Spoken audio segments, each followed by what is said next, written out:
Oh, okay. You okay?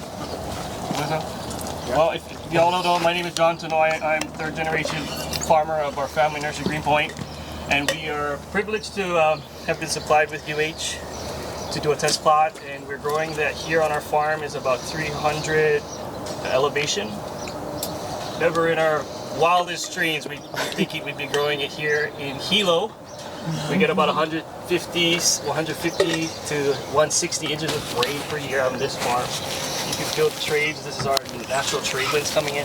So with the help from Russell, we decided to plant these trials, UH varieties, correct? Yeah, all these are, growing it on this particular spot. Our whole farm, this whole street is on, I like to call it unfarmable land. This farm lot was created for nursery folks to grow, but the ground is not farmable for any other crop. But we have lava rock and soil mixture, so I think that proper drainage is helping a lot with helping these grow.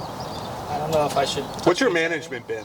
What have you done? Management's been quite minimal. Yeah. Okay. With advising to fertilization, maybe once a year, maybe once every 6 months. We're doing a quick triple 20, quick release fertilizer from nutrient. That's it. Other than that, we do regularly try to spray about once a month for spray out fungicide preventative for we are seeing a lot of fungus problems. But again, with this trades, the specific location, I think that might be helping a lot. So once a month? Once a month, yeah. But I'm very curious to learn from you folks. This is all foreign to me personally, and just really curious to learn how to grow this crop that's not supposed to be here. Yeah, me too. So I think we really want to focus on pruning, right? Because we got an expert pruner here. So maybe I'll turn it over to Paige and Hannah for the pruning demonstration. So Paige and Hannah are going to give us a talk and a demo, and then we're going to break into groups and do some pruning practice ourselves and see how much we can hack these plants up. You kill it, you buy it. So we're gonna break into small groups, but for now, I'll let you guys go. Hi, I'm Paige. I'm a second generation Protea farmer. We do not grow in conditions like this at all, so I'm like, wow, amazing. I can't wait to see how this goes also. I'm not going to spend a lot of time talking about myself while we're here because we got precious limited time. Being allowed to come and cut up a nursery's operation plants is a huge privilege, so we're not going to mess around, but we'll just get into it and do some hands-on. My teaching style, I guess, is pretty involved, so I am going to kind of look to you guys, ask me what do you want to know about pruning these things. I'll go over the basics. If I'm not hitting what you want to hear about, speak up, and we'll make sure that we're getting your needs met. You guys too. Maybe we'll just turn over to Hannah, get that introduction in. Sure. Hello everyone, good morning. As you know, I'm Hannah Lutgen. I'm the Maui Extension Agent for Ornamentals and Floriculture. It's an honor to be here today. Thank you, John and Mark and Greenpoint. And also I work with Russell and Alberto, who's filming, and we work on all flower crops, basically statewide. But I also work in Maui with Protea and with the Protea growers. So I'm still learning. I am not an expert, just stressing that. And I'm really fortunate for Paige, for your willingness to share your information and your background, because truly you can read stuff in the books, but until you're growing it and touching it and working with the flower, that's a whole different story. And I guess today we're going to learn about pruning and how to take care for plants, maybe talk about, pruning for diseases, just the basics, harvest pruning and whatever the expert thinks we should cover. Okay. While we're standing in the shade for now, I guess we'll cover kind of housekeeping things in terms of tools, cleanliness. what we're going to be using is a variety of these pruners here. My personal favorites are the Felcos. Actually, I got introduced to Felco 7s, which have a kind of rotating, this handle mechanism moves, so it rolls with you to cut through the thicker stems. Lifetime Protea cutters, your hands are going to burn out. These are great too, I just like that movement. Cleanliness is everything, especially with the way that these diseases are transmitted. Guilty. I do not clean my clippers after every cut I make on our farm. We are in production, we don't have time for that. They're gonna get sick, they're gonna get it, the plant's gonna go by the wayside, we're gonna start all over again rather than spritzing alcohol, dipping alcohol every cut. Probably in a scientific situation, you'd want to be doing more cleaning, keeping things tidier to kind of help you through a trial or whatever you're doing. But yeah, we're farming, we're cutting flowers and getting it done. We are going to use our cleaning practices today just as part of the system and to respect these folks' crop. There are some basics. Protea don't love to be hard pruned, with the exception of when they're brand new little babies, and we'll talk more about this in slides back in the classroom.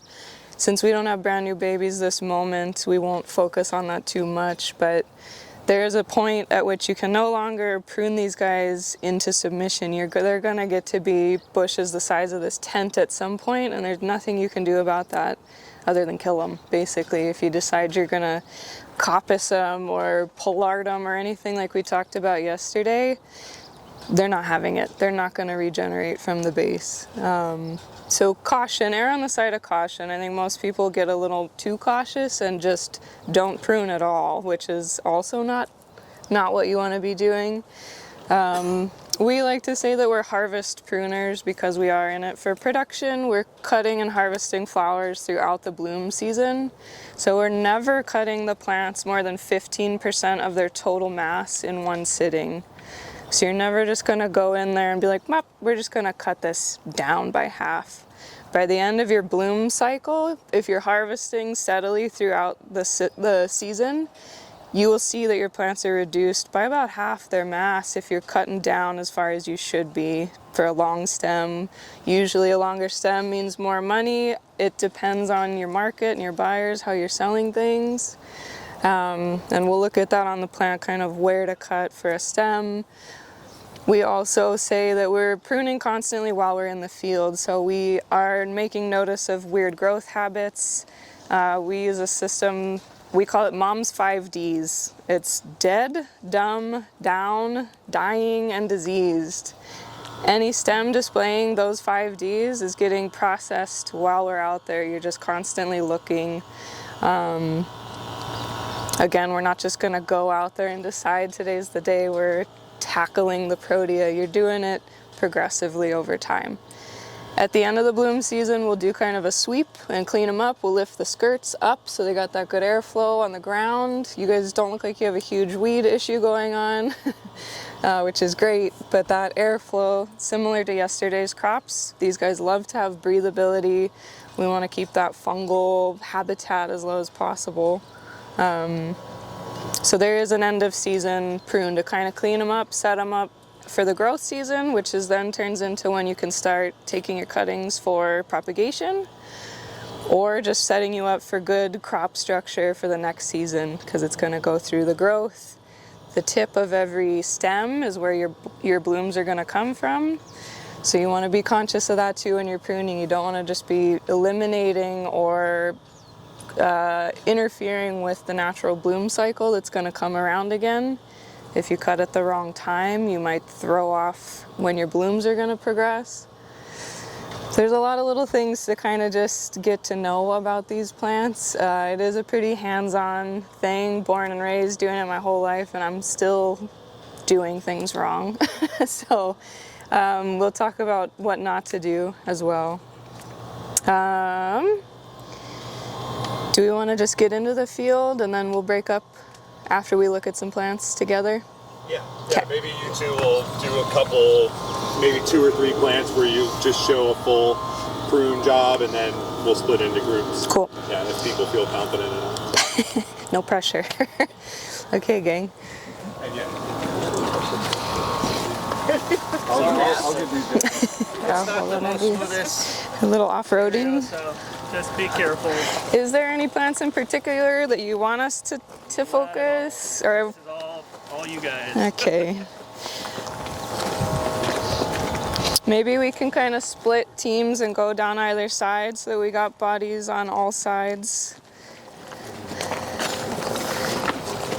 Okay, when did you guys plant these?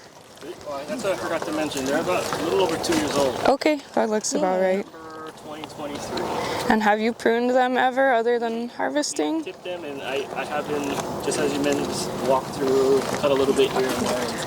We Okay. pulled them up, so like you're saying, we let some airflow underneath and then got rid of anything that was dragging, and then all the other pruning has been a combination of harvest for propagation. Gotcha. And then just kind of taking out bad, crossing, ugly, Sure. dying, that kind of stuff. Sure.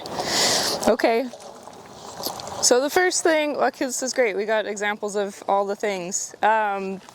Each variety is going to be seasonal about their bloom. So some start really early in the season, and as early as like October, they'll start throwing up buds and blooms. There's some that bloom, you can eke a bloom out of them almost all year round. It's not going to be boatloads, but you'll get a few.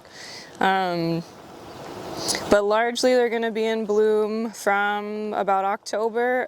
Mother's Day, we're like barely making it through production for pincushions. That's the last hurrah. And then there will be some varieties, like I said, that'll trickle through for another couple of months. But they do need to take a rest. They need to quit blooming so they can put on that next growth flush, which is what this guy here, we're seeing him do some of that. What I'm seeing these guys are not doing is deadheading, which is pretty important for a number of reasons. Eventually these guys are just they're gonna come off, they're gonna terminate themselves. Don't do what I just did normally. Some of them, their heads will just fall off real easily. They'll snap off. The ones with these longer necks like this will tend to kind of tear, and you might scar the tip of your stem here. So once you're familiar with each different head type, you can do what I just did. But you gotta really support where you're snapping it, otherwise you will affect that tear. Certain other guys, nobody that we're looking at here, maybe that one behind the girls there, they'll pop off a little bit easier without consequence. So yeah, that's something you want to be doing throughout the bloom season. For one, they'll often produce another bud from the same stem that this one terminated on.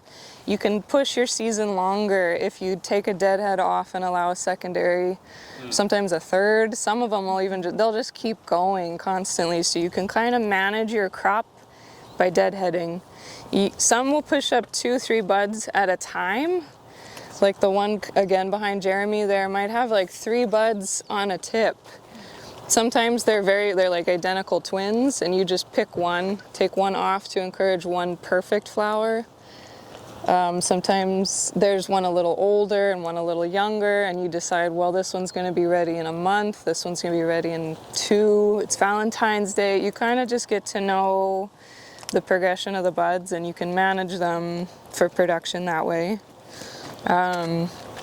The other thing that happens at the tip of every stem is this is where next season's growth comes on. So this is kind of the tricky window. You have to address this based on your needs. If you have a greenhouse, you're going to go into nursery production, you need to be mindful of this. You're not going to be pruning this stem off because you're going to let this grow up a bit more to become your production material. If you're not doing that, you don't care, you're just going for overall structure for next year, you're going to end up wanting this bush to be a nice uniform shape by the end of your bloom season, so that we don't have any one long leader coming up that's whipping around in the wind this winter if it gets wintry for real. These guys are really brittle. They don't really like to be yanked around like that. They'll just drop arms off because they're not set up. It's too top heavy. They'll just give up. What else do I say about deadheading? Yeah, my OCD brain just wants to take them all off.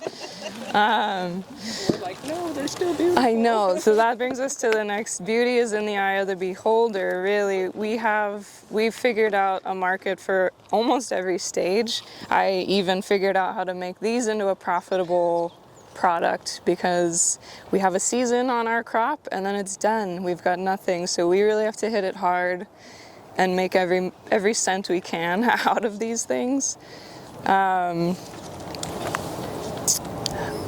Harvest time on the blooms, we'll get into that too as we get to a plant that's got more harvestable cut flower quality.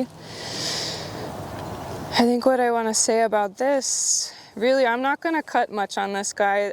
You might be in it for production, for propagation, so I'm not going to cut these off in case you want to do something with those in a couple of months. Yeah. So like you have something like that for next season, should you limit it to 2 shoots, 3 shoots, 4 shoots, or something? Good question. That is a good question.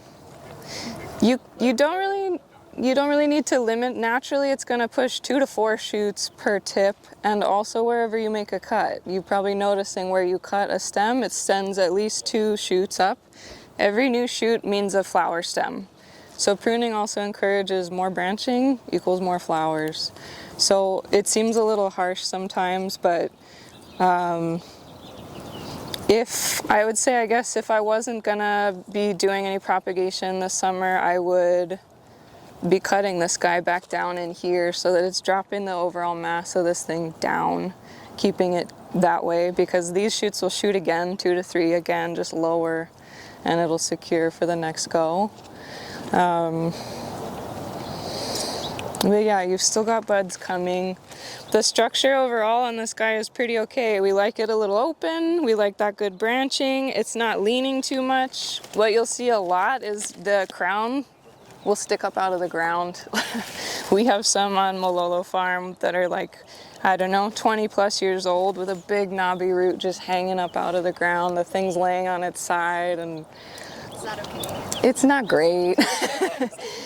They're like, 15 feet tall laying on their side. It's not ideal for, functionality. So this we'll go back all the way to nursery plants and choosing a perfect nursery plant. Like both the boys mentioned, you want it to be in great shape from the beginning because it's going to stay with it for the duration of its life. These longer term plants that are going to live 20, 30 plus years old, it makes sense to invest in good quality and make sure the structure is as good as it can be from the get.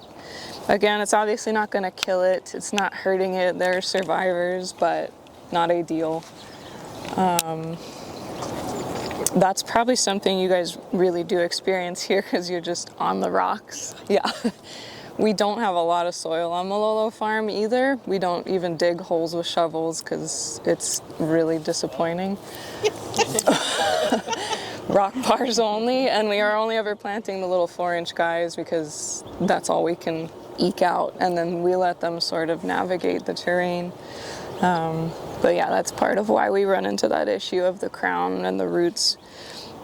Sometimes though, they are girdled already in the pot. They've just been compromised from nursery days, and so by the time it hits this landscape, it's just gonna stay that.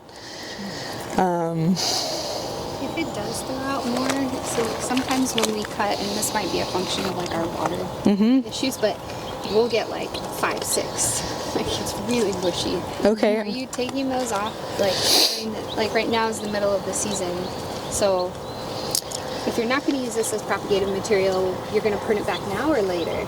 You can do it now. Sprout out again, right? Right, so this now at this stage, this is just going to keep going up until the plant will almost double in height by the time you're picking flowers again. And if you consider that growth across the whole plant, these guys are going to be way out ahead. We're starting to get lopsided. We've got one side of the plant heavier than the other. Not good structurally in all the weather. You can kind of see when I pull on him how he whoa, he's a little top heavy already. So maybe in the next couple of years, you're going to end up taking some of those lower limbs off and doing some more selective pruning on larger limbs just to reduce all that. So yeah, if you are getting a bunch of shoots off of one cut, is that across all of them or just certain varieties? Specific. These ones right here do it a lot. They're just more bushy. Yeah. I've Yeah. seen that I was sometimes where wondering you if it's cut. like a now cut or a June cut, or like a summertime. I say now because you want this, instead of spending time letting Then this, all of that is going to come up and be next year's. if you wait, that's why we say harvest pruning. So through the bloom, you're reducing it. So by the time the bloom season's over, you've already set these little nubs up with the new fleshy stuff to go. To get big. Yeah, gives you time to be in time for the season. If you come through in June and do this, it's gonna delay. This guy might not even feel like doing it. It might terminate that stem. So it is, they're blooming, they're focusing on blooming, and then you'll start to see them pushing the growth around the buds, like, okay, now it's time to grow. So that's what you're kind of trying to be mindful of as a production cut flower person. Russell's looking at me like, he's my timekeeper. I can talk for days, so. Okay, okay, good. So if you're going to cut Sure. below those, is there any point in particular that you cut? Good question. So these guys, you can see where we've cut before, right in here. There's this little nub and it's shot below it. It's happened quite a few times, and I wonder what that's about. See how there's this terminating nub above where the node shot growth? I don't love that. I would cut it right down in here because of the size we're trying to reduce, and because if I take all of the productive photosynthetic leaves off of this stem, it's probably gonna terminate the whole thing. These leaves down here, looking like this, that's natural on its way out. The leaves on the understory start to brown up and drop off. That just is how it goes. These leaves aren't doing a great job of photosynthetic stuff anymore. These ones are. So if you go and cut this back into here, that's the end of that, probably. It might send a few fickle little guys out, but you want to stay in the realm of healthy photosynthetic leaves to be sure that you're going to get a reshoot off of that stem. But that gets complicated because we've got this crazy intersection of stemage at this point here, so I might do some more selective opening up of these areas again for that airflow. You don't want all your flowers beating each other up in the wind. So it gets to be a little, yeah, we'll do some pruning and it'll make a little more sense. The dead down and dying, where this branch here is running into, I'm gonna start cutting. I can't. You can see, so this would be dumb. We'll put this in the dumb. These guys are starting to run back into each other. Doesn't make sense, isn't gonna go well. They're gonna start rubbing on each other, opening up wounds. See how immediately that just frees up that whole space there? So then we start to get in here and see, well, this isn't gonna be anything. We cut too far back into this unproductive stem and it's just on its way out, so we might as well take him off. This one below is doing another similar. See that little shoot it's trying? They will try. They'll try very hard, but if you're in it for the flowers, this doesn't mean anything to us. So already, like Jamie was asking, we had multiples and we're back down to 4. That's all we're gonna do on that right now. We're not gonna go crazy because we could do that on every one of these stems and we're not trying to freak it out by lopping off a bunch of stuff. If you are gonna do a fairly hard prune like we do at the end of the season, it's kind of now at the end of the season when the bushes are putting on new growth, they're filling up all that business to grow, versus when they're kind of doing other stuff, blooming.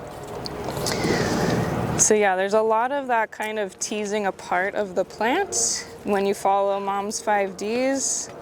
I'm gonna take this other one off of here to let that.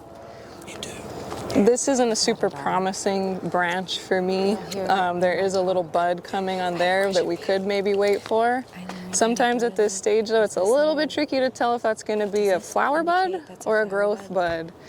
So you'll start to train your eye on some of that too. That's kind of an early stage thing. This probably was gonna be a flower, but who are you selling that to? So at this stage of the plant's production, we are starting to be a little bit tougher on it about cleaning it up, setting it up. So I think so. there's a bit of that to be done, probably throughout the field. Are you doing this so like say you're harvesting like once a week? Are you doing this once a week, or do you like A bit of it. Yeah, we're typically harvesting 2 to 3 times a week. We always pick the day before we ship, so we're out there a couple of times in the week at least. And it is kind of, sometimes we have time to do this, sometimes we don't. When production's high and we are the only 2 people running the whole show, so we're doing the emailing, the processing, the harvesting, the everythinging. You're not spending time doing this. So they are a little forgiving in that way if you do run through the season just... come back and do some today? Because we're not going to, Yeah. things. Yeah. What our situation ends up being on Malolo is that they'll get to a point where it's just unmanageable, basically. We've got weeds coming up. We haven't been able to mow. It's raining. It's chaos. We have to kind of come in and we're on bellies, hands and knees, going under these big bushes, taking the skirts up, thinning out the base, the whole interior of the plant so they're breathing again. They'll send a lot of basal structure, stems up that kind of get congested and tangled up in the heart of things. Want to clean all that out. So yeah, there is kind of a big clean out period, but harvest pruning is ideal if you could be doing your pruning while you're harvesting all the time. It never stops. You find that you need to reduce I heard that that's a the thought about canopy it. It load has that little based like here in Hawaii versus this. because Or maybe too many vice stems versa. for the root structure. That is how we like to start our plants. We like to take the canopy load down by almost half immediately. So when you're planting, your new guys, it's just this little stick in a pot and you cut it right in half. So immediately it's focused back on roots. It's doing that first. In a situation like this, it might be a bit different where the roots are, I'm not really sure what they're doing. I don't really know. They're good at hanging into rocky, craggy zones like this, so they're probably making their way. It doesn't seem, once we set them up that way and maintain it throughout the duration, we kind of just stay on top of the canopy load, so we are reducing it by Yeah, 'cause some of that, half. I think what we call head pruning, going back into the deeper wood, get some of that stuff out of there. Yep. It just gets so congested, and then you have so many stems that just the quality starts to drop. Yes. Because it's trying too hard to have 200 stems on a plant. Right, and when you're making all these smaller harvest cuts, like we said, it immediately sends notice to go send more shoots from that area. So yeah, if there is limbs in the interior, things that are robbing the resources and compromising your crop, you definitely, that's our end of season reduction, yeah. Like the side, like those low ones that are always going to give you those curved stems. Yep. We typically take all of those off. Yep, as well. that goes under down. Anything it's coming, these guys largely are the varieties that will go a little more up. Certain varieties are like octopus arms. They're just going every which way and you can't, it's hard to fit it. Yeah, hard to fit it in a box. It's hard, your local designers may love that for a big hotel entry piece. Wonderful, but for production no, forget it. Like you said, cut it down to 12 inches, make it manageable. Beat them into submission because otherwise they would just have their way with the field and we can't have that. But yeah, these guys, the more upright varieties are a little easier to tame and a little less aggressive. I think those squirrely guys are pretty tenacious in comparison. So yeah, the down, dead, dumb, down, dying, and disease. That's just a little mantra that is forever in my head. It kind of applies to everything you're pruning, really. It's a good little way to remember. Maybe that'll turn into Hannah's bits of disease, pruning things out of disease. Yeah. There's one that's looking fairly unfortunate down the line. Thank you, Paige. Yeah. And feel free, thank you. Thanks for sharing your knowledge with us. Of course. It's more. So as Paige mentioned, I learned a lot from her, the 5 Ds. I still put that in my head, sing a little song to it to remember. But for disease, we're in Hawaii, we're in the subtropics, it's very humid here. And my understanding is that Leucospermum is more of a dry, drought-tolerant crop once it is established. They have these cool proteoid roots, which means they scavenge. They're pretty shallow and they're scavenging around for nutrients, so that's great that it's here because it probably has great drainage. They don't like wet feet. They are more susceptible to diseases. And then because it's so humid, we have a lot of humidity and fungal spores in our air.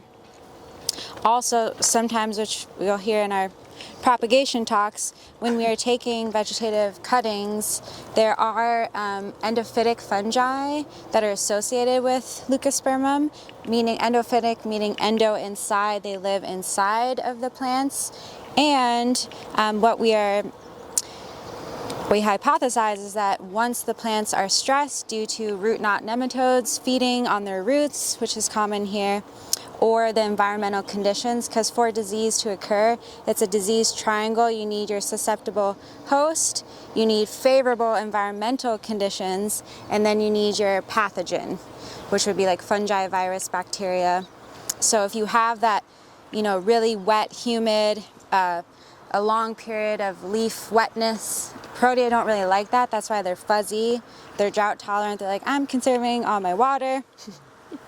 So because we have such high humidity, diseases happen. The plant can look healthy and grow, and then boom, you'll start to see some signs, some leaf spots, perhaps when the plant is stressed or it's really humid or wet. And then sometimes you'll see branch by branch dieback, cankers, which are on the stems. I have pictures of those. So you want to do, when you're pruning for both harvesting is a great time to think about disease and how you can create more air within the plant. So like looking at this one, do you see how these are all like crossing into each other? Right, and from a production standpoint, what is this really doing? They're just all together. You can even feel how humid it is inside. So you would want to think, okay, what's the purpose? What is this going to do? Those might turn into good vegetative cuttings later. Do I want that? Or do I want to keep my plant healthy and clean? If that's the answer, you would cut this out to create more airflow. Does that make sense? Anything that's kind of crossing is just adding a lot of humidity, and it's just humid in there. So the more you can work with your environment and the wind, and even think about, I'm so happy you talked about the trade winds and understanding your direction of the wind and how to kind of maximize that. But also for disease prevention, so let's say there was a canker. I mean, you can see right here, do you see these like leaf spots? Some of this could be natural senescence, like Paige was saying, or on the stems, like little dots.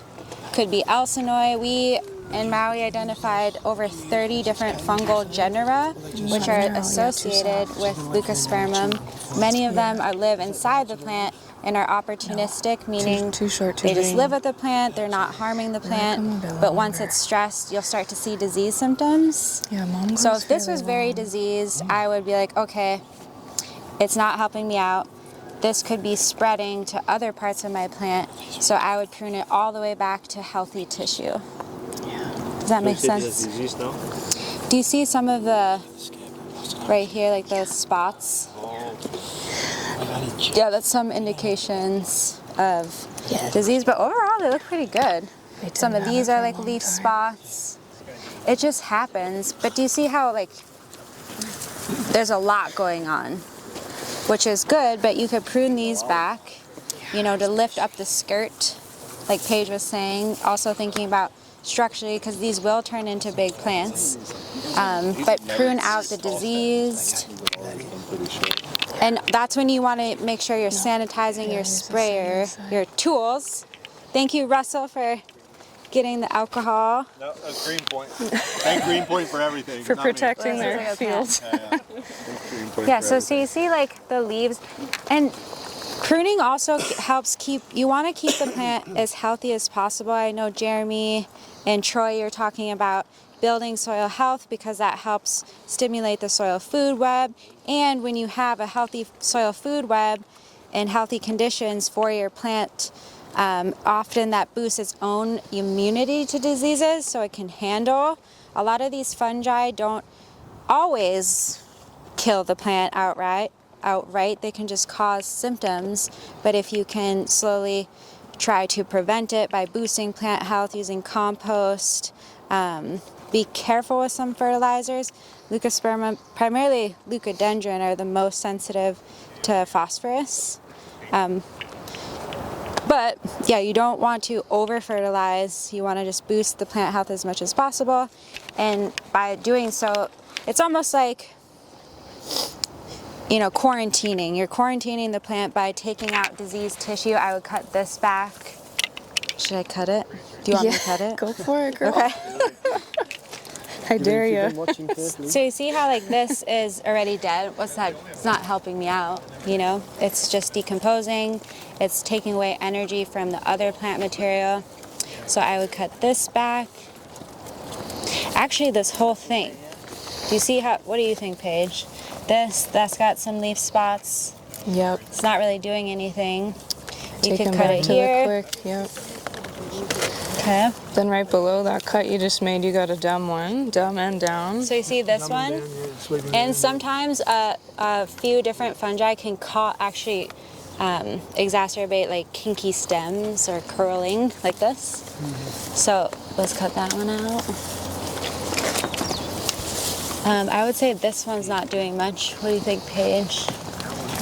Is there This one? minimize when you make that cut, minimize this from happening where all these new sprouts come out? Good question. So, and we got Jeremy here and Paige, the experts. I'm not an expert, I'm learning as I go. But, so my understanding with Leucospermum, Protea is a little more forgiving. Let's say you're like, I don't want this, it's got a big canker, it's diseased. No. So if you cut it back, let's say this whole thing, you're like, I don't want this, it's laying on the ground. You cut it to here. If there's no green leaves below, most likely this whole thing, if I cut this here, this whole thing is gonna die because there's no photosynthetic tissue. They're really sensitive like that. So even this, like if I cut it to here, I'm just gonna cut it because this is kind of dumb, right? What'd you say? Yeah, that's a bit dumb. So I'm just gonna cut this and you can watch, but I don't think that's gonna come back. Would it be fair to say that you prune back to the branch junction? And if you're going back to the branch junction, there's less chance to have bifurcation? Some varieties do anyway. Yeah. This one does. Yeah, it Some seems don't, that way. But this one's But back to the junction, probably there's less chance. There's less chance, and it won't be as robust a resprout. So eventually, it won't be. I think a more recent, not recent, we've known all along, Hawaii is a lot more hospitable to growth than where they come from. So they tend to just Keep going. go. Yeah. They are just going. They don't get a break. It doesn't get cold enough to slow them down. There's much more nutrient in our soil than what they're used to. So they're a little bit on steroids living here. So you're a little bit like, whoa. Yeah. Take it easy. Like, you don't need to be doing all that. So that is a bit of the pruning that we end up doing. A lot of these little suckery shoot guys that they'll send. I think I'm understanding more, Jamie, what you're up against. Yeah, like this particular variety is my problem child. And I don't want to plant any more of it because it takes me so Okay, much well that pruning. brings us all the way to selection. Forget about it. If it's wasting your time, if it's giving you grief, it's not worth your time. Yeah, you got babies, you got lives to live. You don't need to be battling this type of situation. If you find like Brandy de la Cruz right behind you all there, that variety is quite manageable. She's a little more susceptible to disease and funk, but she puts up nice, great long stems, beautiful head. She will work her way through a lot of the fungal issues a lot of the time. But honestly, we're kind of survival of the fittest. We don't have time. If it's not working out, unfortunately, my mom is a conservationist. No, not really. And like when you go to prune it and it's immediately like, okay, more growth. And that's the cycle in Hawaii we're always going to have. So as a grower, you decide, I don't want to muck around with that anymore. It's out. Yep. There's my mom, bless my mom, she's kept dozens of the cultivars alive, and some of them are the worst things on the planet. It's a stick that makes 2 flowers a year, and they're stunning, but they're not worth anybody's time. But she values the process, the work that folks put into hybridizing these things, so she keeps them going. But it's not one she'd ever sell to you and be like, Jamie, this will be great. She'd be like, no, that's never leaving the farm. It's just here for preservation of the species. But See some browning, but this is all because of fungus. no, that's kind of just a normal, right? That's not fungal. No, that's just like the buds. This didn't turn out. And did you mention, is this a vegetative bud or a flower bud? It gets a little hard to tell. These look like flower. I feel like in our place, once it does this, These don't do any. This is what you can see. It's starting to go. It's not green really anymore. It's browning up. So they will kind of pick their routes, and once they commit to growth, they're not really going to be trying to bloom as much anymore. So if you're trying to eke out a longer season, you're cutting this stuff off to save a bloom bud, because you're like, I need those 4 flowers for Mother's Day. I need them. And sometimes that's the situation. You've already pre-sold for an event or something. Yeah. That's good to know because we're flushing like crazy. Like this right here. What's that? Like for example, here we have this 4, but just keep 2 flowers. No, because I want every flower I can get. Usually, more so what we'll focus on is like this silly little nonsense in here. Want me to cut? Yep, go for it. Those 2 that are just coming into each other, this is getting really congested with all the new growth. So you do want to start to get a little selective as we're going into a big growth flush, and do it that way versus trying to pick 1 or 2 of these. If you've been staying on top of your seasonal pruning, there's a lot of ifs in this.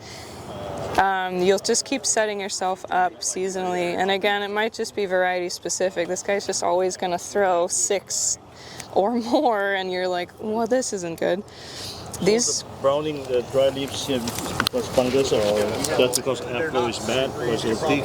pretty normal progression of leaf. You know, normal other plants will have the older leaves, just they've done their job and they shed off. It's just a plant thing. Some It's not going to turn like that, right? no, that will start to show signs a little differently than this. A lot of my people, my home growers, are like, it's dying, and I'm like, it's not dying. You want to look at your new growth more often. That's going to tell you a lot more of what's going on than this. This will just come off. Just normal. I think maybe in your climate where it's a bit wetter, you're going to want to help it shed that off and keep your airflow as fluid as possible. As much as you can uncongest your situation, you should. Yeah, when the new growth starts displaying weird, nutrient deficiencies, or there's a branch I'm seeing under there that's just brown, I'll call Hannah and say, disease pruning, coming in and taking out the dead. One of the Ds. One of the Ds. And also, I don't recommend, if you have time, and I know it's hard as a farmer, I would recommend taking disease material and bagging it and not composting it on your site, unless you have a soil thermometer and you can do a really good job heating up your compost, because you don't want to be spreading those fungal spores back out onto the land. You do not dip after every cut? I don't, because I don't have time for that, but I should be. So, we should be. Thank you for saying that. And alcohol somewhere. I use like isopropyl alcohol, and like 70% or 90%. Thank you. And so so after every disease, like I would go through a plant and be like, okay, I'm pruning out all the dead first, and then you don't have to necessarily cut or disinfect after each one, but then before you go to this one, absolutely, that's when you want to like thoroughly, sorry folks, spray and disinfect your tools so you're not spreading the disease that I just cut off to your other plants. If it's in the plant like here, and then I'm still like, say I don't see it and I'm just pruning and doing everything, is it localized in the plant or is it systemic? Good question, and honestly we have to do more pathogenicity testing because we identified 32 different fungal genera that are associated, so we don't know particularly which ones are causing the symptoms and if it is absolutely that fungi, or is it a combination of things, the weather, the nematodes. That's my theory. It's everything. The plant is stressed out. It's growing really fast because it's like, wee, it's Hawaii. I love it here. So it can sometimes get disease symptoms, but some of them absolutely, like Fusarium or Phytophthora, can become systemic and live in the vascular system, the xylem or phloem. And sometimes with that, you'll see, like I have a picture of it, but the plant is growing, it looks great, and then all of a sudden it starts wilting, and even the leaves, and you're like, are you thirsty? What's your problem? And then boom, it's dead. That, and if you cut into a branch, let's say I cut into this branch and in the inside it was all, had like black and brown staining, that's usually an indication of a vascular infection. So those are different, those are more soil-borne and they can get in through the root system, versus a lot of like the leaf spots and cankers are probably, it could just be part, localized like you were saying in this branch. Causing these just single brown stems like that. Yeah. That might just be right there. That's why disease pruning I think is a great management technique to incorporate in an integrated pest management program, because oftentimes, like Paige was saying, sometimes the plants are smart, they're actually going to sacrifice. Like, okay, well, I'm diseased here, I'm going to sacrifice you, it die, and then it pushes out new healthy growth. So in that instance, yeah, prune off the dead first, and then go in and think about your harvest pruning, the shape, even the structure, and winds. If you have like storm winds, sometimes in upcountry Maui, like our Kona storms, did you have plants that just fell over? Because they're shallow rooted. So that's why you really want to make sure you listen to Paige's talk and you prune when they're young, which you're doing a great job. Because if you don't, they just become like one long, skinny, tall thing that can easily blow over in the wind because they're top heavy if you have strong winds. I've got a really good example over here, actually. I feel like I'm going to talk about that. Oh, okay. Yeah. All right, let's migrate to the bad examples. So bad, I made a mess. What not to do. Do you want me to put it in the bucket? Yeah. Okay. Oh boy. Thank you. Oh, boy. Oh boy. Oh jeez. Do you ladies deadhead at your farms? Yes. Isn't it? Ready to get around? Do it. I think you you're guys just helping probably him get out. Santa Ana's ripping you guys all up. Oh yeah. So we're gonna use this plant as we didn't listen to Paige's talk and we didn't prune it from the time it got planted, and now we're dealing with this. You can see how this guy started out multi-trunked. You can see how he got so top heavy. This branch is just like, I can't support all that, I'm laying down. This is super normal once you start getting top heavy. Once you've missed too many seasons of keeping things under control, there's not a lot you can do to come back from this. This is now gonna do this. Once you've gotten too far away from consistent pruning, you're just stuck with this essentially. You can take some of the weight off, but it's always gonna be doing this now. We can't cut back into here and have this regenerate, which is what needs to happen for this plant to start to go back upright. We can't even really cut back into here without huge consequence.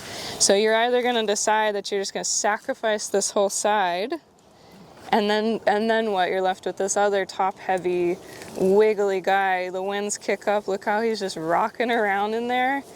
These guys don't touch their feet. They do not want you to touch their feet. They don't want you rooting around, pulling weeds, hence the weed mat. They don't want to be bothered from the ground up. So you guys are sort of stuck with this now. In my opinion, take it out, start over.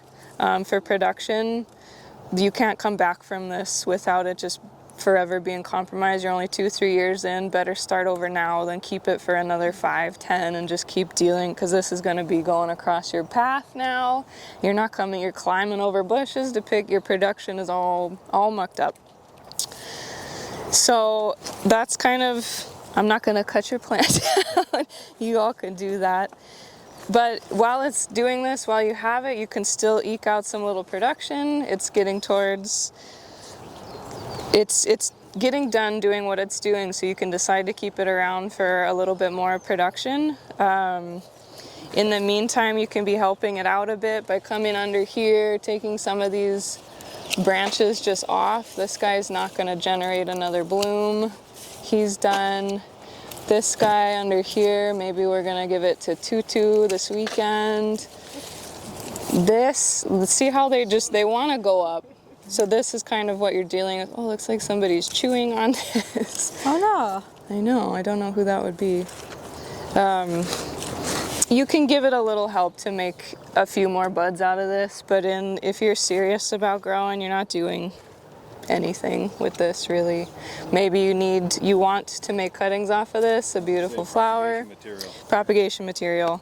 Yeah, she's going for the next generation.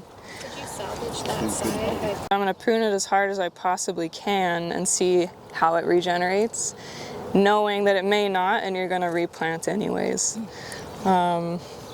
So basically just don't let this happen. Start right from the beginning. If you miss the window, you gotta just start back at the beginning. You can see there's ants probably coming. They're coming from the weed mat. They travel up here and go back down here. That's like a full pest highway going on. It's just it's propagation material.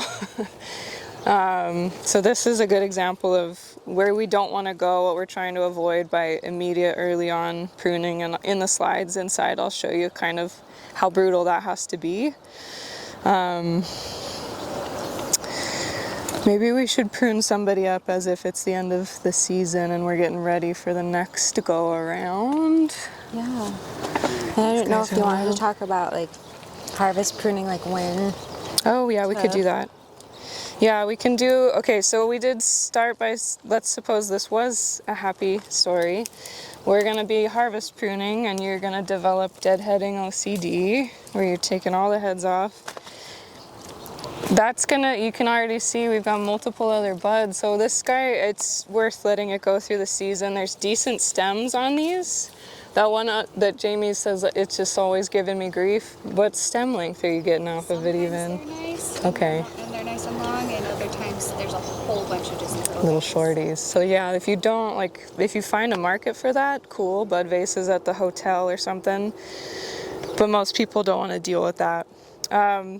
So when we're saying harvest pruning, even if you're not, we always pick it as long as possible, long as money. We've changed our sale model a little bit, so that doesn't always mean what it means, but that's the mentality you want to have for the harvest pruning as well. So the longer the stem, the better pruning cut. So for right now, I would be coming down and leaving a little bit of a nub here. We're going to assume this might bloom, so we're going to leave that alone and let that do its thing. Towards the end of the season, both these cuts should start to regenerate more stems. That's not going to be ideal. It's going to be a lot in one intersection here. So you're going to end up wanting to kind of pick one, favor one, and encourage that. But where you make that long cut, you see how we took half the size of the plant in that one stem. We came down to the midpoint there. If you, in theory, are harvesting all of these stems as long as possible, that plant is reduced by half by the end of your season.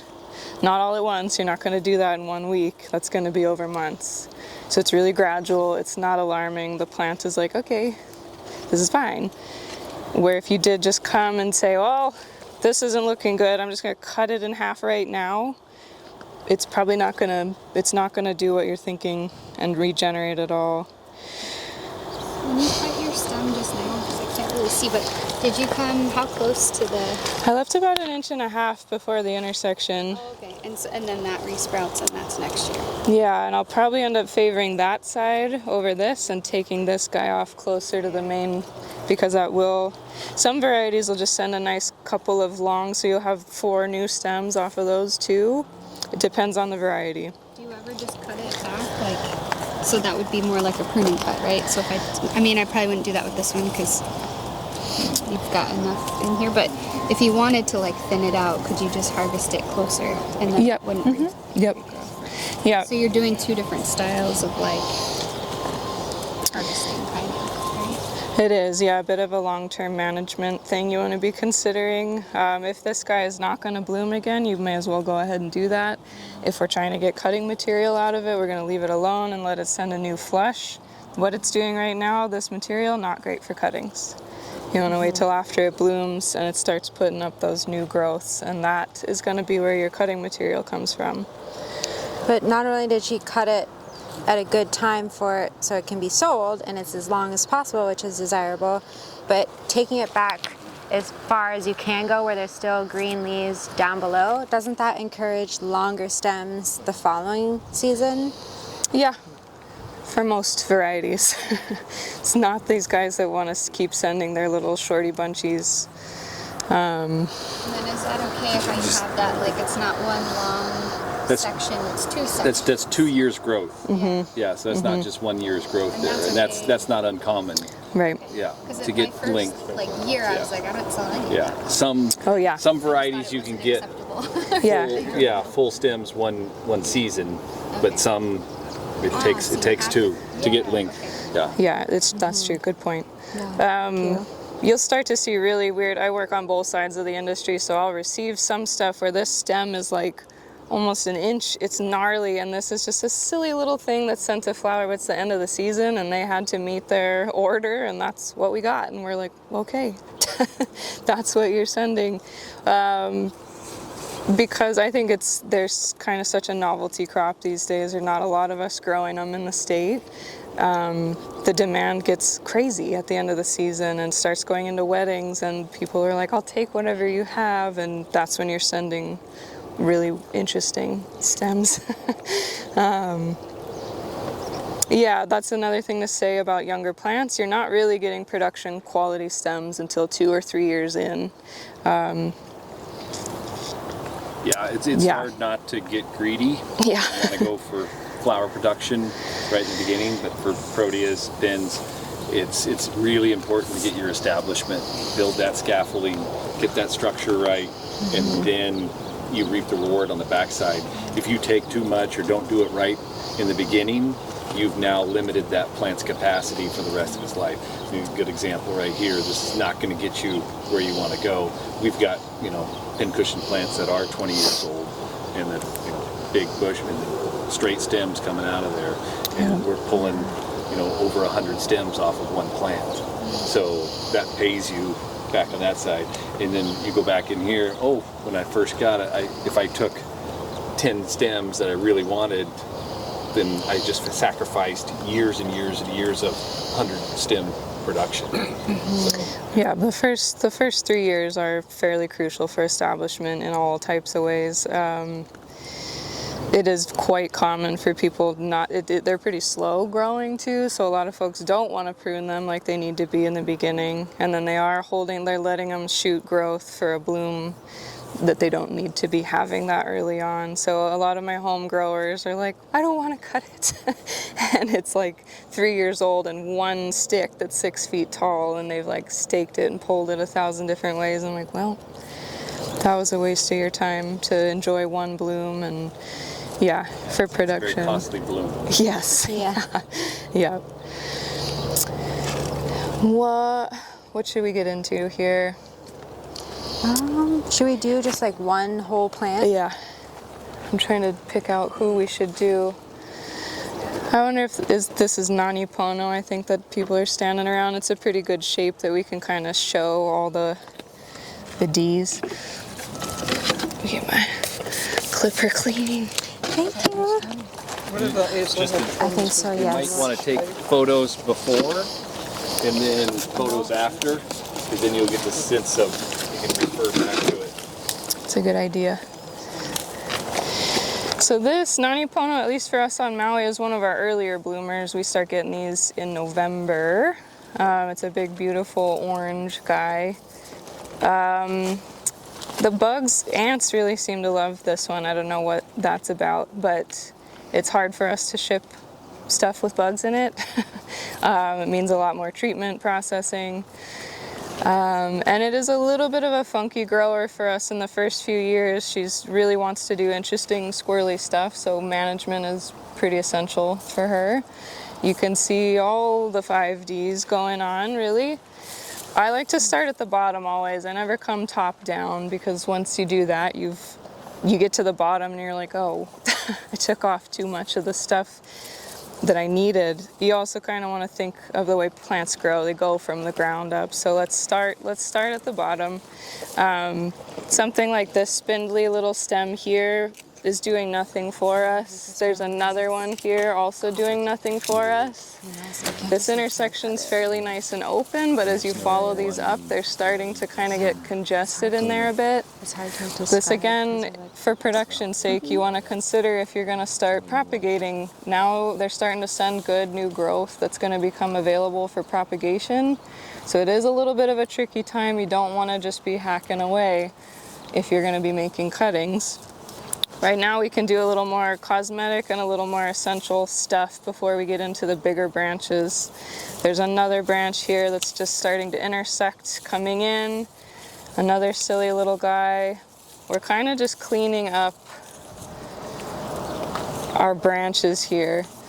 This intersection here is doing some interesting things. I think what I would want to do is take these center branches out.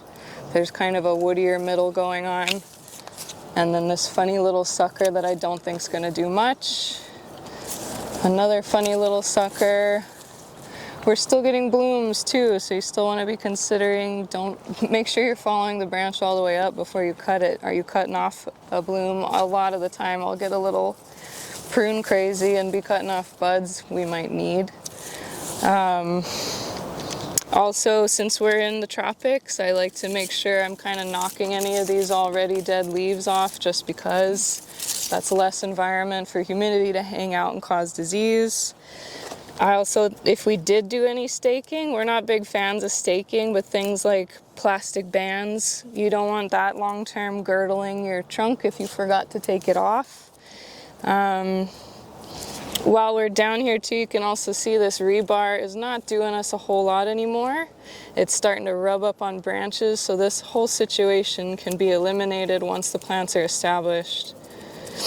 But again, we like to say you shouldn't need to be staking your plants if they're pruned to a low center of gravity when you're establishing them from the get. Can't always avoid it. But I don't love a staked plant. I want it to put its roots down and figure itself out. We just kind of go through there. It's pretty, you get involved, you get up into the middle of things. This guy's a pretty decent shape already. Assuming that we're gonna harvest all these blooms, this guy will end up coming down. I'd probably take it down below this intersection so that this has a chance to send new stems from here.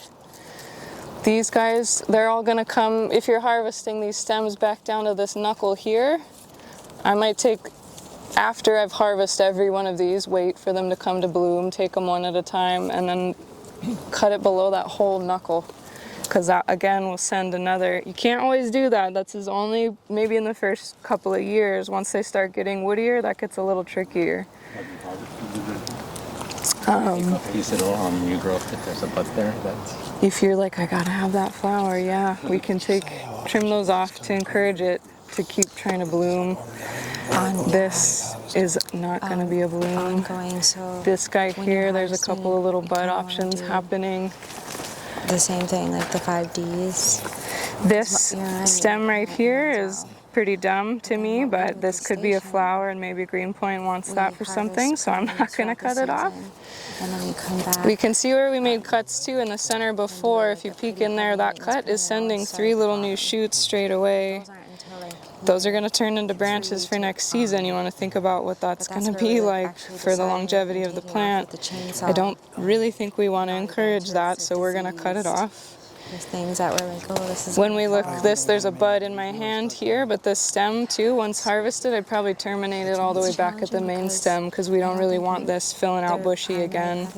We, like the boys said, you want a nice structure, a nice open, low center of gravity. So we're always trying to kind of root for that. I think that's just Are we trying to make cuttings? Can I cut this guy like I would cut him? Okay. So it's the end of season, we're not making cuttings. This guy, these leaders are just gonna double. The rest of the plant's already down here. For whatever reason, this didn't make it through. We're gonna just go ahead and take this all the way back down in there. And then this, I think, very pruned. this is Now gonna all of a turn sudden into that. what's happening, and we've got another situation like that happening. So you kind of keep in mind the structure. Again, don't get sucked into one area. Make sure that you're sticking with it. It's horrifying, I know. People are like, don't do it. This situation over here, you kind of pick your best option. This little dude is just causing problems. He's not going to do a lot of good for us. Another situation there. Once you take some of those bigger guys off, it's easier to see what all is going on. You can really sort out what you're going to do here. This guy, I'm probably just going to take him all the way off so that we've got more airflow there. Since this guy's blooming, I'm a little hesitant, but we're gonna do it for the sake of learning.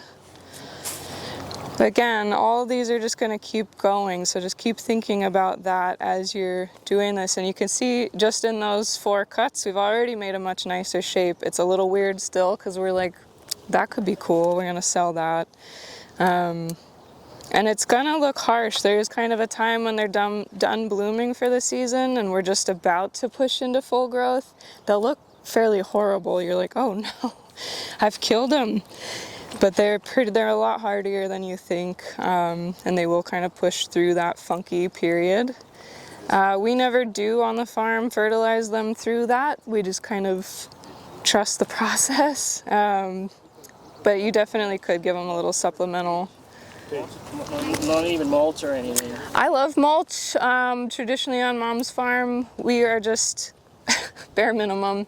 Roll out the weed mat, burn the hole, plant the plant. Hannah's been trialing growing in mulch up at the ag station, which has been, I think they traditionally like a lot of mulch. Who doesn't like mulch? The problem I think people have is getting it too choked up around the base, and then you start getting all your fungal business and the rot and whatnot. So yeah, again, for production, this is the recipe that we've always used.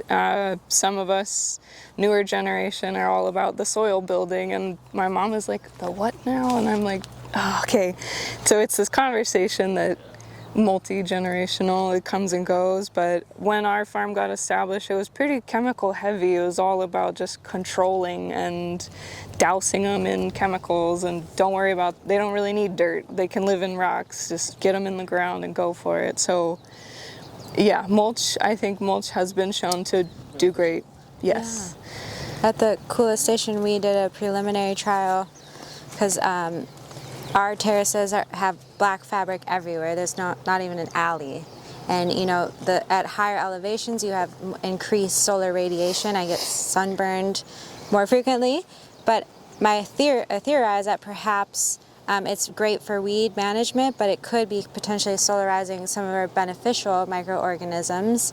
So we slowly started to remove some of, and also, just a caveat, the weed fabric has been there for decades. Yes. And so there's no natural nutrient cycling occurring.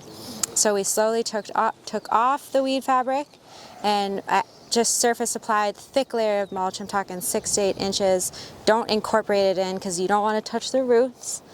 You don't want to disturb them because they're finicky.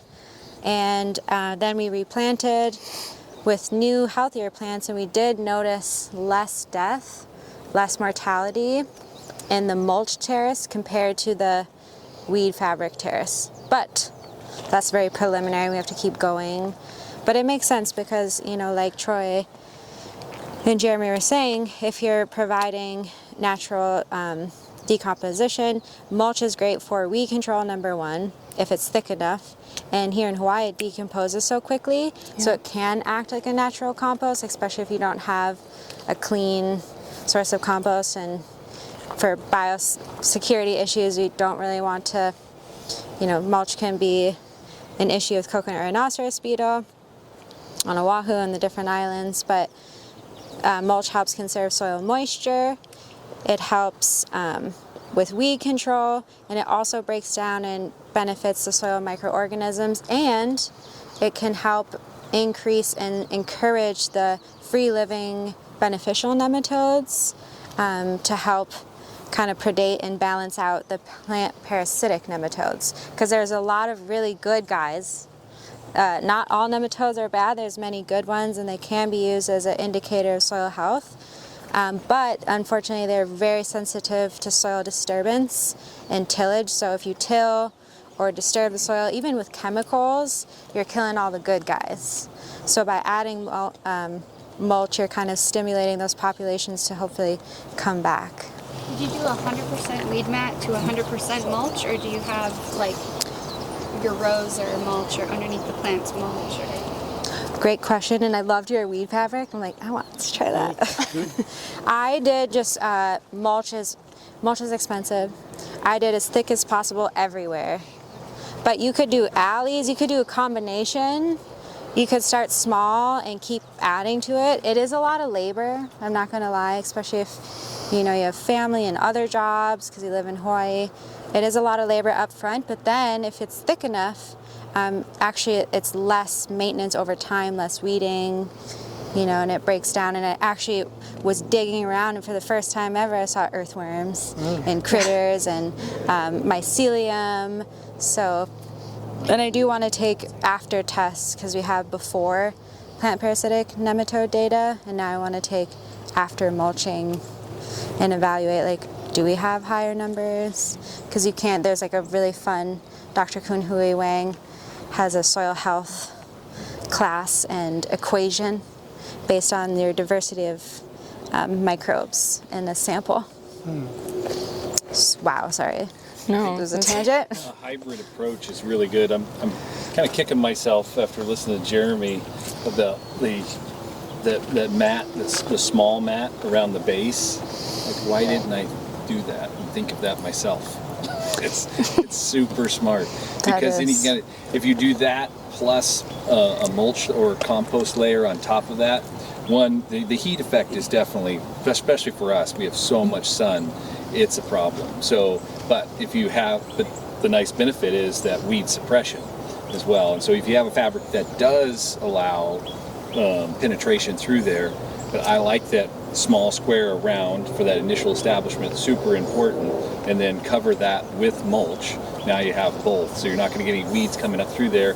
You get some of the benefit going down, and then you cover it with an organic material. You're not getting that sun radiation off of in the black mat with the heat, so you kind of get the best of both worlds. So I'll be probably moving toward more of that. And our ground's not flat, so we get all kinds of trouble, but still around the base of the plant makes a lot of sense. I think our issue on Maui upcountry is we have really, really aggressive invasive grass, weed, every kind of invasive species there is, we have it. And so in one season we can lose our whole field just to the grass and the weeds. So our best defense for years has been this little strip of plastic.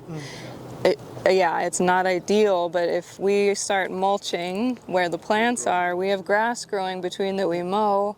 In a week, we've lost it. It's not coming back, and so we're a little stuck. We haven't figured out the perfect, you just nuke the whole patch of everything and heavily mulch it and then stay on top of it from the get. We could try. Yeah, and I was thinking that we had that same problem. Our summer grasses are super good grass. You blink, bang, week later they're in your beds. Yeah. So with our kangaroo paw, which are really sensitive to glyphosate, we use the woven mat as our walkway, and that mulched section there. So if you reverse this, what you see here, and make these your walkways, these your beds, you're stopping the grasses from where you mow encroaching on your beds, and then you just are mulching that strip, and then you can cut back on herbicide a lot. Even like 900 or shorter widths on the sides of your bed, so you can still mow but stop that encroachment of the weeds immediately in that zone. I like that idea a lot. I was looking at your pictures, thinking that might be a good route to take. Yeah, but I don't know. Do you guys put heaps of mulch on anything here? I mean, I don't know. You're like growing on the moon, and I don't know about that. So. Yeah. This is Still the moon, it's still around. But I would think still, even that deep organic, with all the rainfall, it would start to break down into something pretty quick, and I don't know what that does on top of the lava rock, but it would be an interesting trial to have for sure. Are you guys concerned about the compost additions you're talking about? Like, just like, are you testing your compost and making sure there's not too much phosphorus? Like we mentioned yesterday, yeah, we haven't had a bulk compost supplier for a long time now. Just to try it, because that's how you do soil health. Right, Like right. But I was cautioned by, I don't know if you guys use, probably not because he's on Oahu, but this guy Pete Bunn, he's like a soil guy. Anyway, he's like, be really careful about the compost additions because you can overdo it and get too much. Yep. I don't know.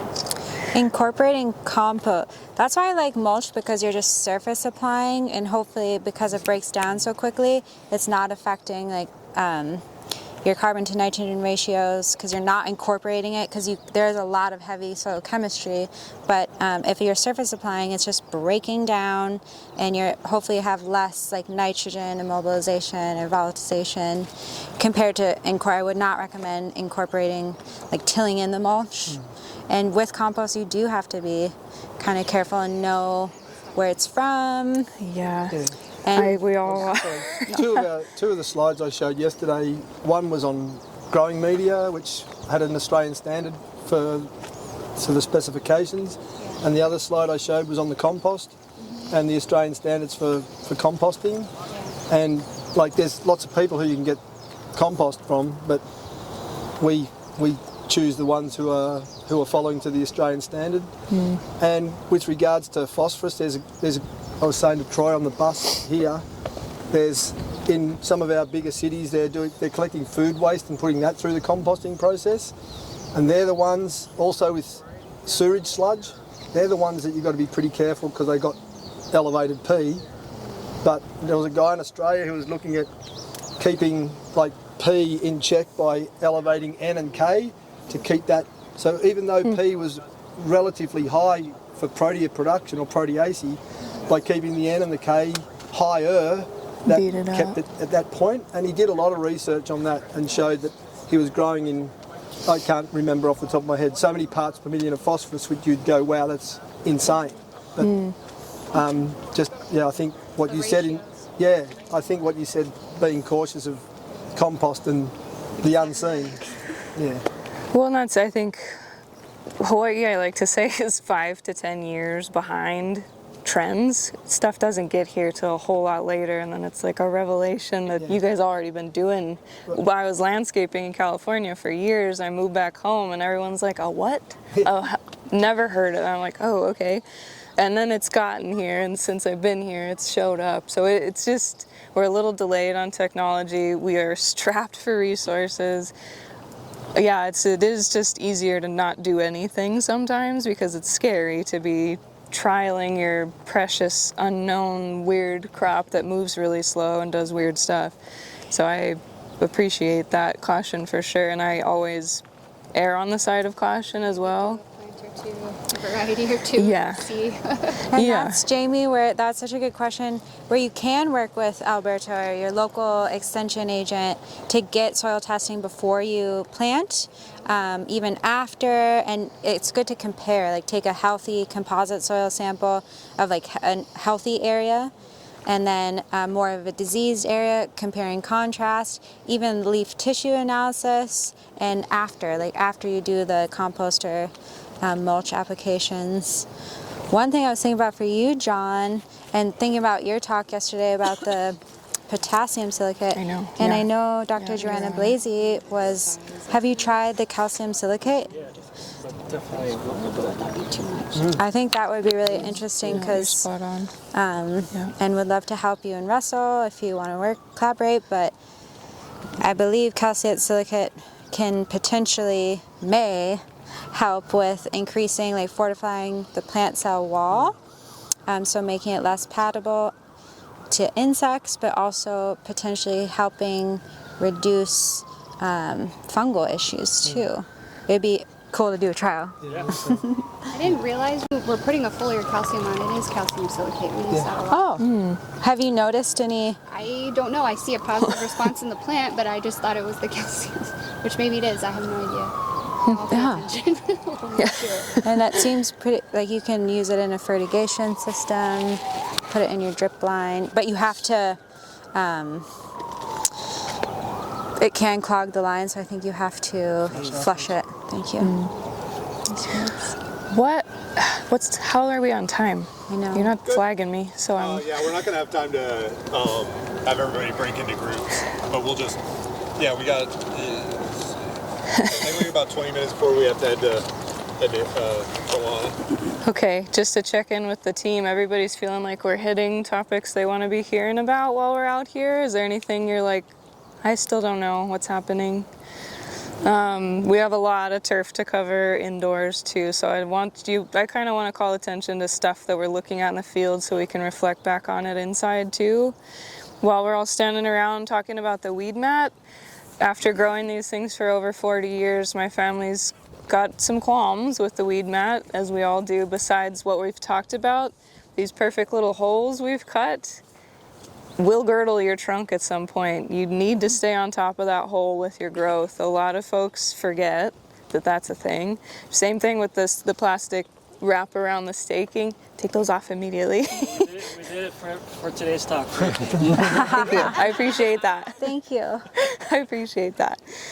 But yeah, it's a terrible, we don't have a good method. I just go in with my Felcos and slice and cut and tuck, and that is how we expand the holes on our plastic mat. But yeah, we definitely learned the hard way. We weren't doing that, and it got, the protea will just blob over, kind of the way the eucalyptus do their blobbing. These guys will blob over, and it's just part of the system now. Not great long term. So you do they're slow going, but all of a sudden 5, 6, 10 years in, you're like, oh yeah, the stakes and the weed mat and all these things that you did will start to come back and bite you. What else?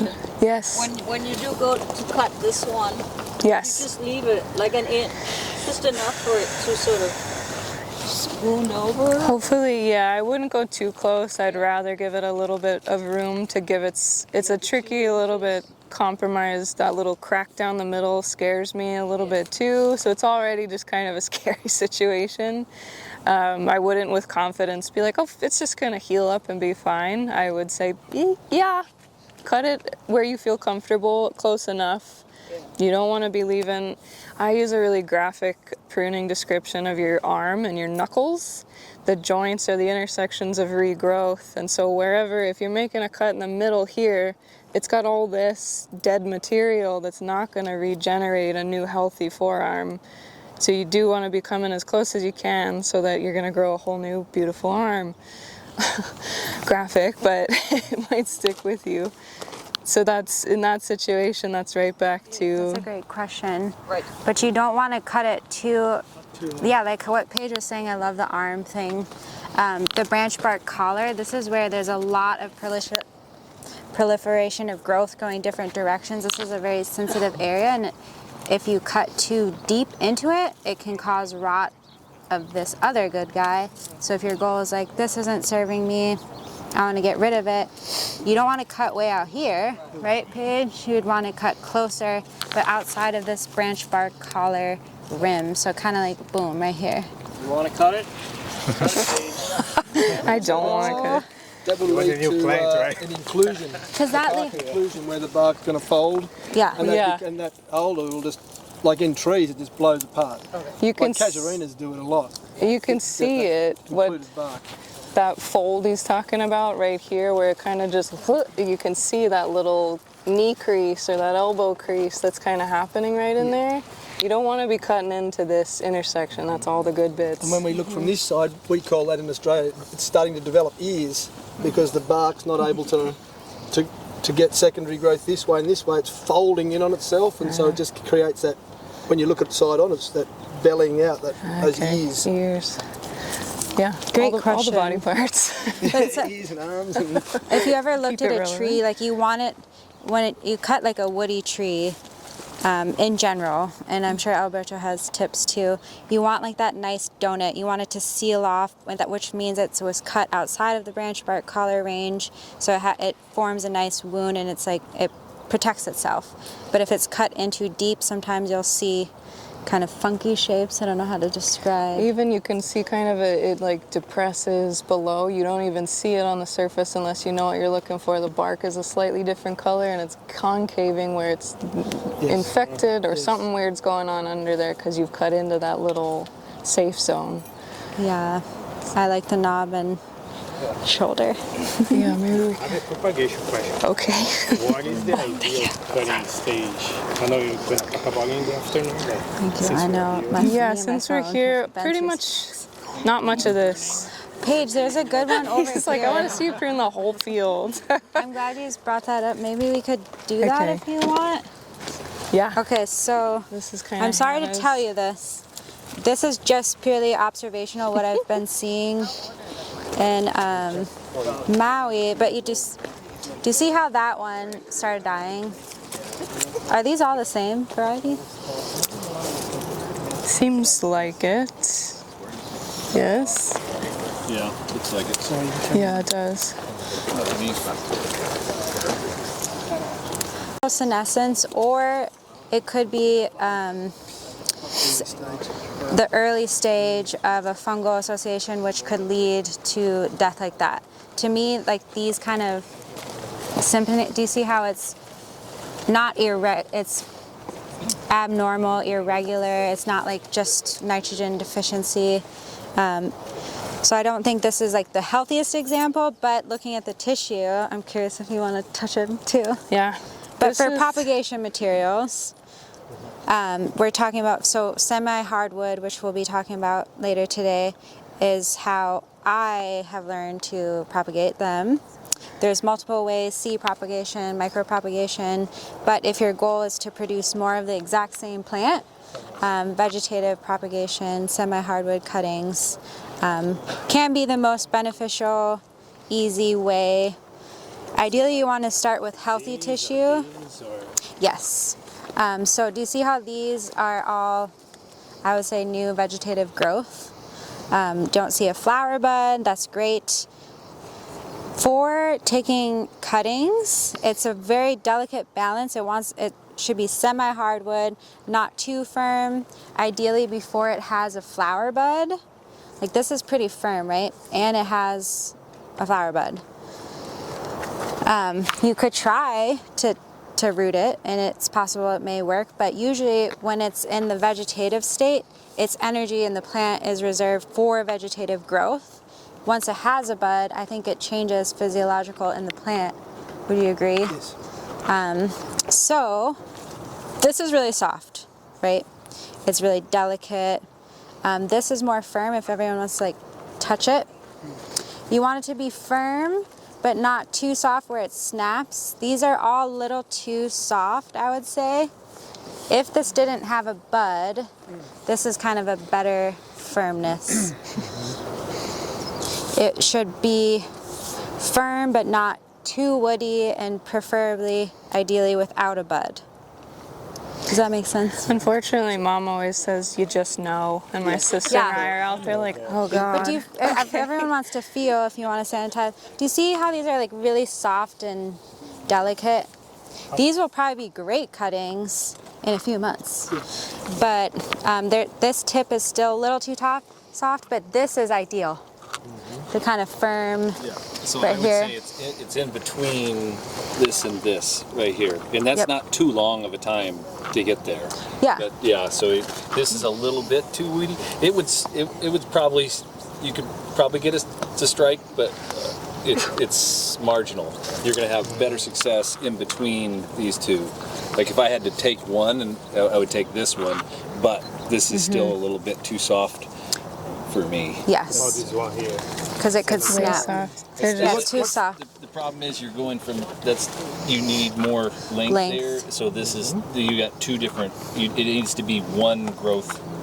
Yeah. So when a student asks me, I can't just say because Paige's mum says, but when it's right, it's right. So if we put words and someone requests this information, I would say that a soft tip, you can still see young leaves still expanding. They haven't reached their full maturation. And in our climate, when we do, it's not super cold, but growth does begin to slow. So when those young leaves have fully expanded, and you can see a stationary dormant bud, which could either be pre-flower development or pre-next shoot, that's when. So no visible terminal bud is soft in tip. When you can see a terminal bud when the plant comes to rest, that's what we would call semi-hard. And I look at some of the American literature where you call it semi-ripe. Yeah. Yeah, I like that's, that. That's gone, yeah, and not just because Paige's mum said you can get the vibe. But this will be good. That's how the vibe is. Thank you, Jeremy and Troy. This one is still a little too soft on the tip, but it would be great in maybe a few months because it is semi-hard, firm. It's a terminal vegetative growth, so the energy is still towards pushing out vegetation. And then you do want ideally 5 to 6 inches for each bud. Oh yeah, oh, this is a good one. So this is still, do you see how this is like a little soft and it could break? But this is nice and firm. It is a kind of a field test. Yeah. This would be great. You could now take this cutting, cool it, remove the field heat, and or root it right away. And what I would do is, scissors. So you cut it at an angle, and then you remove the lower leaves. For a while we were experimenting with cutting these, but I just saw more death. I don't like so cutting we leaves. Left. Same with you? I don't like cutting leaves. No. So, Injury. Yep. Agreed. If you've got good humidity control, cool nets, don't halve leaves. Yeah, we now no longer do that. So you have your good cutting, you cut it at an angle, you dip it into your hormone rooting solution, IBA, and then you can put it, we use propagation trays, and then you stick it into your soil. It's a 50-50 mix, 50% peat, like Pro Mix or Cocoa Core is what we've been using, and then 50% perlite for really good drainage, no fertilizer. And then we mist them, rooting hormones, stick it in the tray, and you mist it because you want to encourage this now to root.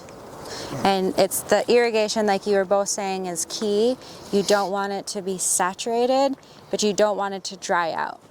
So misting it for maybe 15 to 45 seconds multiple times a day is ideal. But yeah, not too wet, not soaking, good drainage. So, and at the bottom of your propagation tray is really important so it can develop roots safely, and you can even tell when you lift up the whole tray, you can look to see your baby roots. Would you use this? Yeah, I was just going to ask because we would use this. You could. So I would use Jeremy's over. I would have thrown yours this away. Is too That's too soft. soft. Yeah. So if this was harder, yes. I was just demonstrating if it was harder. we go below the node, take that out. If that leaf wasn't there, and we would carefully strip, maybe sometimes upward so you don't get a wound, but these seem to be coming off. And this is about our length that we like, and we do just a scratch, that much wound. I don't know if you guys do that. Oh, we don't. So we wound just to expose the cambium, and it's only just a scratch. We use 3,000 parts per million indole butyric acid, which we get as Clinex purple, dip. And then we'll do individual pots at around about a third in, 2/3 out, bottom heat. Oh, bottom heat. And bottom See heat, this? We don't bottom need heat that. You don't use? We don't. We don't need it here. Okay. We don't get cold enough to need that. So at Stays the pretty training cozy. facility where I do my teaching, they have a gas boiler and they heat water, so the water goes through the bottom heat. At home, I've got a small glass house. We use a heat mat, which is like an electric blanket with long coils, and that plugs in from 240 converted down, so it's safe in the glass environment. But we've noticed, like, without bottom heat in our climate, we do get nighttime temperatures which are a little low, but we seem to find that the rooting of all things in our environment with bottom heat works.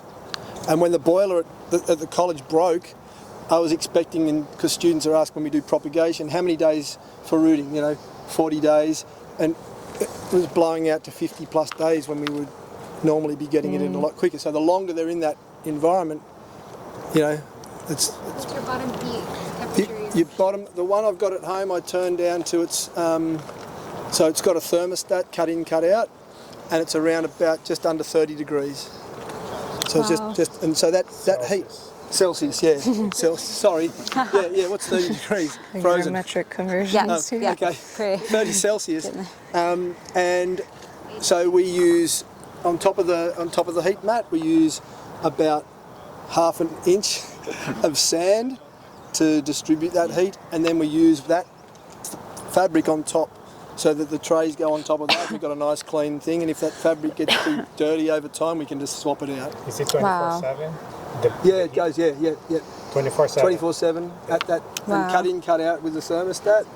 86, which is pretty warm. Yeah. But Russ is saying he's seeing more success at higher elevations with cooler temperatures. I wonder if it's Don't design. know. Here, my understanding. Sorry, go ahead. From just overarching cool tops, warm bottom, Yeah. and then stay away from those spikes.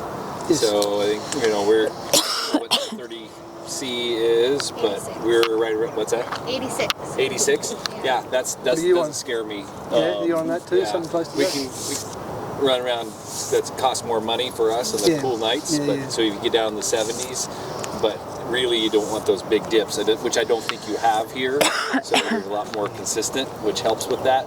But we have seen, and again, it's on the California side, the bottom heat has helped us quite a bit.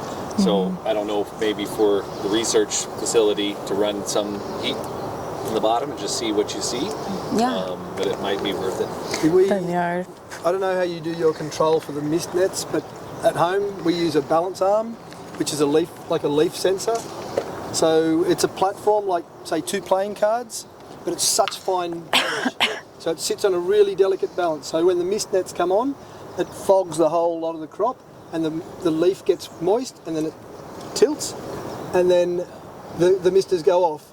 And then as the moisture from that evaporates, comes back, the mist comes on. So we don't turn it on or off at day or night, because obviously there's not much evaporation from the leaf balance. What's that called? It's just called a leaf balance arm. Leaf balance arm. And it's a little device. It's got a tiny little weight. So if you find the frequency is coming too frequently, you can wind it out just a little bit, like a set of scales. And we've found the sweet spot so that if we're growing stuff that doesn't want to be wet on the foliage for too long at all, we just wind it right out so that it's really fine adjustment. And there's no, that's the most basic controller that we can get, and they cost awesome. about. They cost Yeah. about. Simple.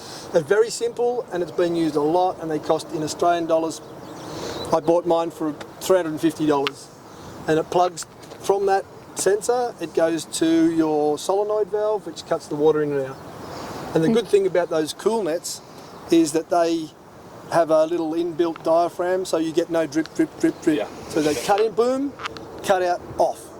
And the other really cool thing is they've got 4 little ways, so you can click the end off if you see one blocked, and just blow it, push it, clip it back on. Wow. And they're way, we've switched out the ones at the college. We've started to switch out the old school misters because they put out too heavy a droplet, and these ones are just like fine mist. Wow. So That might be our closing remark for this session. We got to hit the road. We are, like we said, 5 to 10 years behind the times. So what these guys are telling you, do it to get on it. What we're doing is old school. You'll see some slides of our operations, and they are not current. It's been working. That's how we've done it. But yeah, there's technology available that is cranking production. We need it. Through Sage Horticulture online, and they'll ship. There you go. I've gotten mine, the Netapims, through Drip Depot. Yep. Pretty cheap. Yeah. And that, They're the way to go. if you're looking for some of those things that I spoke at yesterday, Sage Horticulture in Australia, they're in Melbourne, and those balance arms and all the sorts of things and the solenoids that go with it, they'll sell you a kit, and they even sell the bottom heat mats, and they'll have off-the-shelf standard ones, and you can get them made to fit your bench sizes, but the standard ones I think are 1.2 metres wide, so fit on a nursery bench, and 1.5 metres, 3 metres 6 metres. But Jeremy? Well, that's exactly it. That's a balance. Oahu has these in their greenhouse. please send, I'm going to take a picture sensor. of that. That's exactly it. So that's Do you bottom heat when you propagate? Not always. No. Stay propped up. They don't Yeah, sage. love take a it. picture I of don't love that? to stake them. Thank you. Yeah. Yeah. Your mom's out. My mama's alley. Oh yeah. Oh sorry. She's good. Yeah, she's still going. What's your name? Rick. Yeah, the last thing about the Yeah. semi hardwood Nice, cuttings, glad to hear it should be firm, not too soft. Ideally before it has a flower bud. Sometimes you can use the lower thing. If it's a long, it should be 5 to 6 inches. Take and only propagate the healthy stuff.